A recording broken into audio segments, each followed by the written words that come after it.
Mercedes has an SUV for everyone. Back in the 1990s, they introduced the M-Class, built in Alabama.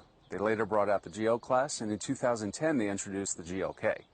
Well, this is the first major renovation of the GLK since then, and for the 2013 model year, it has a new interior and a new drivetrain option that we've just driven. I'm Marty Padgett for High Gear Media, and today we're going to tell you about the 2013 GLK class with a new 2.2-liter turbo diesel engine. To test drive the new GLK, we came to La Clusaz, a beautiful little Alpine town in France, wedged between Switzerland and Italy. You could practically hear the cowbells, you could practically smell the butter churning. It's a great little place to test the GLK because in Europe it's used mostly as a ski weekend vehicle. Of course, in the US, it's used as an image vehicle, kind of a crossover competitor for the likes of the Volvo XC60 and the Audi Q5. Now this year the GLK gets a front end that brings it more in line with Mercedes' car lineup. The double bar grille, a bigger Mercedes emblem, and big headlamps with some LED highlights. Now, as before, Mercedes will offer some styling packages, including an AMG styling package that has LED daytime running lamps, 20-inch AMG 5-spoke wheels, and aluminum roof rails. And inside it'll have its own trim package that includes metallic dash trim.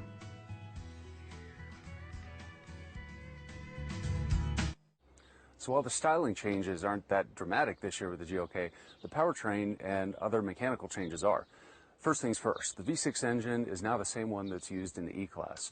It's direct injected, it's 3.5 liters of displacement, which is the same as the last engine, only this time instead of 268 horsepower, it's putting out 302 horsepower.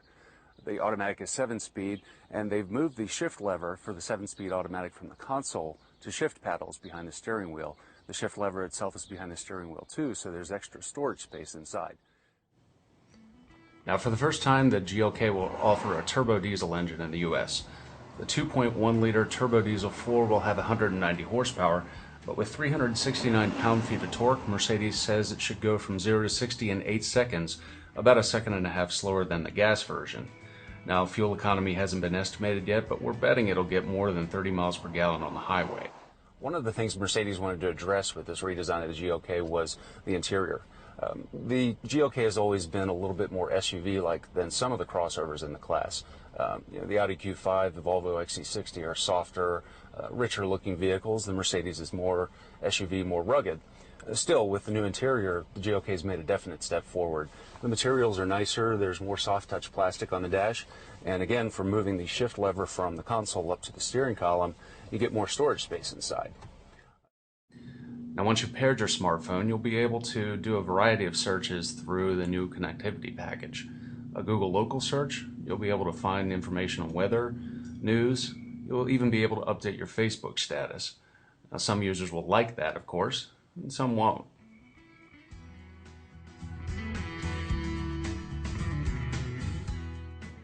Now, while all GLKs can handle a moderate amount of off-roading, and while it's a descendant of the G-Class, it really isn't envisioned as a hardcore off-roader. Muddy trails are no problem, and there's actually a difference between diesels and gas versions. On gasoline versions in the US, you can have the choice of buying a rear-wheel drive GLK. The diesel versions, we're told, will only come with all-wheel drive.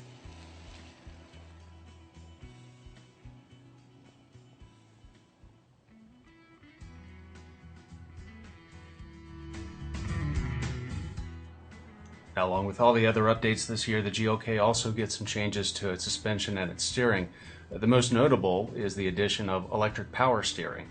The old system was hydraulic, and frankly we thought it was pretty good, but electric steering helps the GLK get better fuel economy. What it also does is enables active park assist. With a special option package, the GLK will take over the steering when you're trying to navigate into a parallel parking spot. All you have to do is operate the gas and the brake. Now, the steering does have a lighter feel overall now, and it's a little more in tune with the other vehicles in the class. Vehicles like the Volvo XC60 and the Audi Q5. It's definitely lighter than before, a little less SUV-like, but we still think the GLK has some of the best ride handling in the class.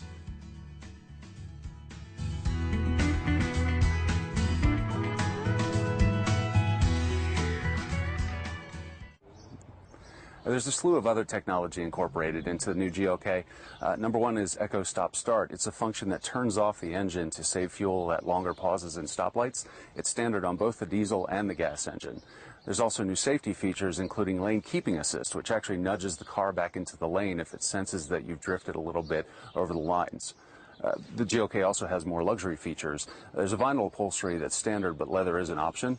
There's also a power tailgate offered.